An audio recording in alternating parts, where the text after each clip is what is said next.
నమస్తే, నేను Maruthi Ram. One voice న్యూస్కు స్వాగతం. రాజన్న సిరిసిల్ల జిల్లా తంగళ్లపల్లి మండలంలో తంగళ్లపల్లి పట్టణ టీఆర్ఎస్ ప్రధాన కార్యదర్శి నులుగొండ శ్రీనివాస్ తన పదవికి రాజీనామా చేస్తున్నట్టు ప్రకటించారు. రాజీనామా పత్రాన్ని బీఆర్ఎస్ తంగళ్లపల్లి మండలాధ్యక్షులు గజబింక రాజన్నకు పంపించారు. ఈ సందర్భంగా శ్రీనివాస్ మాట్లాడుతూ 8 సంవత్సరాలు పార్టీ బలోపేతానికి తన వంతు కృషి చేశానని తెలిపారు. నమస్కారం, నేను మీ నులుగొండ శ్రీనివాస్. గత 8 సంవత్సరాల కిందట మాజీ మంత్రివర్యులు కేటీఆర్ గారి ఆదేశాల మేరకు బీఆర్ఎస్ పార్టీలో చేరడం జరిగింది. కనుక తంగళ్లపల్లి మండల అధ్యక్షులు, ఇతర నాయకులు నాకు పార్టీలో ఎంతగానో సహకరించారు.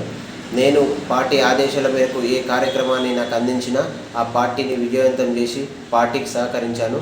కానీ ఈరోజు నా వ్యక్తిగత కారణాల వల్ల బీఆర్ఎస్ పార్టీకి, నా ప్రధాన కార్యదర్శి పదవికి, నా బీఆర్ఎస్ పార్టీ సభ్యత్వానికి రాజీనామా చేయడం జరిగింది.